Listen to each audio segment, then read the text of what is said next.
Alrighty, hello everyone, and welcome to my channel. Yeah, this channel is for educational purposes. Thanks for tuning in. We check out great theories, concepts, and discoveries that you might not know anything about because they've been suppressed. The powers that be trying to prevent this information from entering the stream. And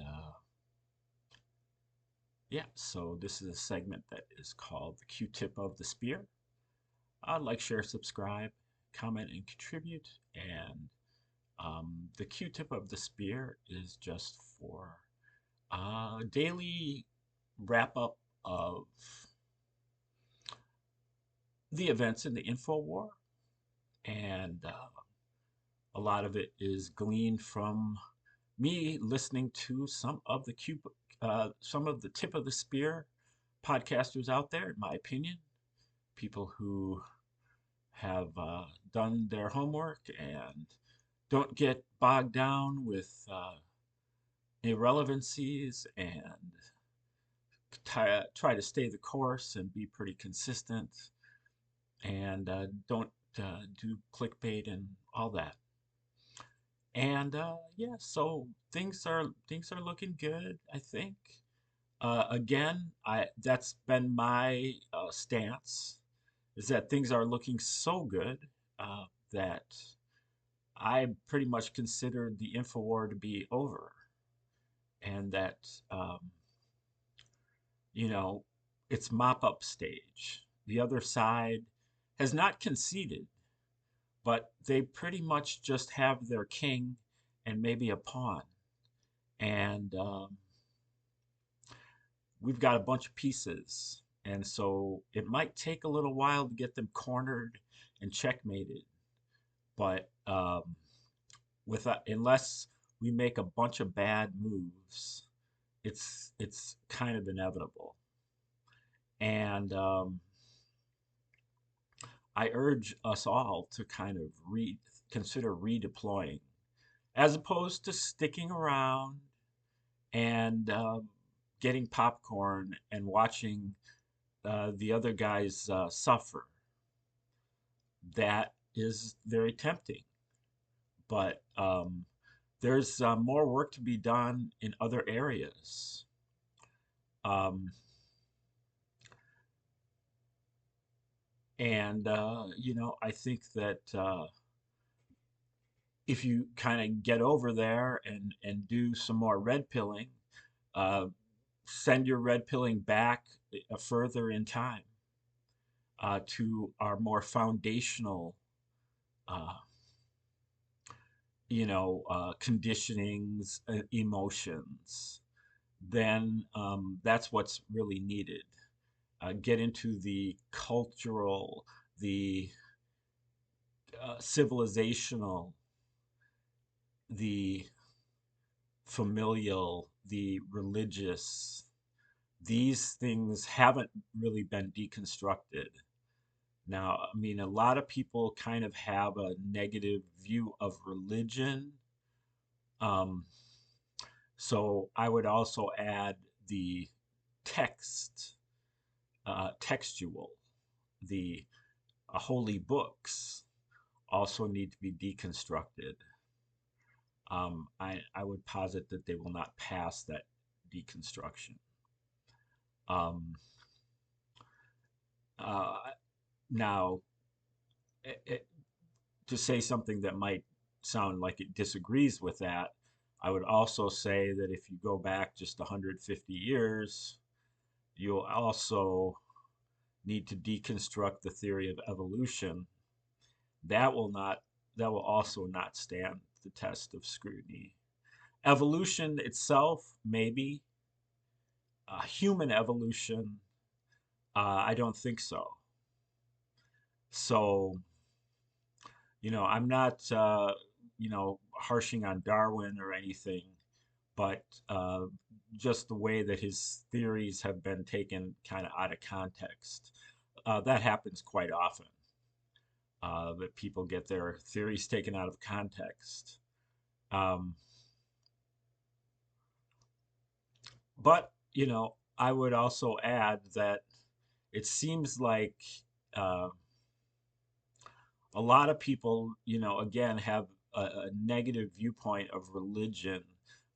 They have kind of understood that the priests and the pastors and the ministers and the popes are um, corrupt and leading us astray um, through their authority. But at the same time, they haven't applied that standard to the religious books. Uh, Maybe to a certain extent, they are willing to accept some of the extra biblical books, the Apocrypha, or you know, um, the Gnostics, or I mean, Nag Hammadi texts, or um, something to that effect. Or maybe that there are these missing books. But all of the books have to be put under the same type of scrutiny that you put 20th century books and 21st century books under, and articles and newspaper news articles. Um, these things you pick apart these things for lunch, but when it comes to the holy books, you give it some type of deference that it doesn't deserve. Nothing deserves that type of deference, not for a truther, because it is a fount for deception. It easily can be, used for that purpose. So, um, now there was one other topic that I was going to get into. Now, I still, the deployment, the redeployment into these kind of these more fundamental red pill subjects. Um, that's really what is needed. And I would advise again on deism. Deism is kind of came out in the 17th, 18th century in Europe. Um, and many of the American patriots espoused deism, the founding fathers. Deism is really like the belief in one God who is good and who has endowed humans with reason and other higher spiritual mental faculties that enable the human being to observe nature and the laws of physics, math, geometry, the laws of beauty, and to be able to understand God directly through our faculties, not needing intermediaries. And I firmly believe that that level of responsibility, we're responsible for our own understanding of God. That is really what the essence of the golden age, 5D consciousness, age of Aquarius, you know, we all have to have like an organic understanding of what we're dealing with here, not some, repeat after me, um, you know, repeat the 200 verses of the Bible that I have memorized for special occasions.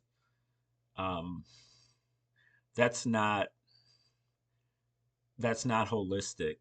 That's that's just kind of repetition, memorization, repetition, and just kind of plug and play.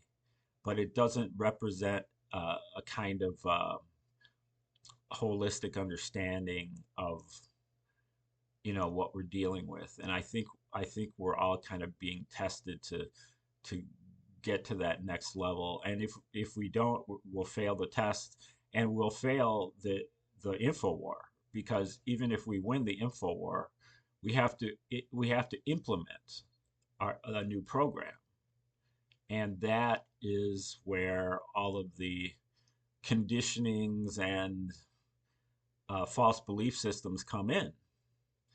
you know, and that's why those things have to be uh, scrutinized and deconstructed before we get to this implementation stage, because it's very easy to complain about other people, how they've implemented something, but it's quite a bit more difficult to come up with something that actually works.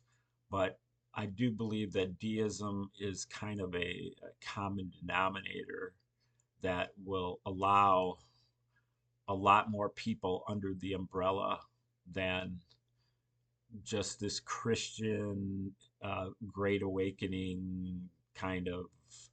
Um, I mean, the Great Awakening is already kind of a poisoned concept from the first Great Awakening and the second Great Awakening that we've had in this country.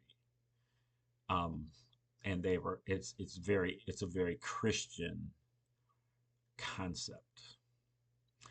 Um, okay, well, I guess that'll be about it for today. Like, share, subscribe, comment, contribute, and come back next time to check out another episode of the Q-Tip of the Spear. Have a wonderful day.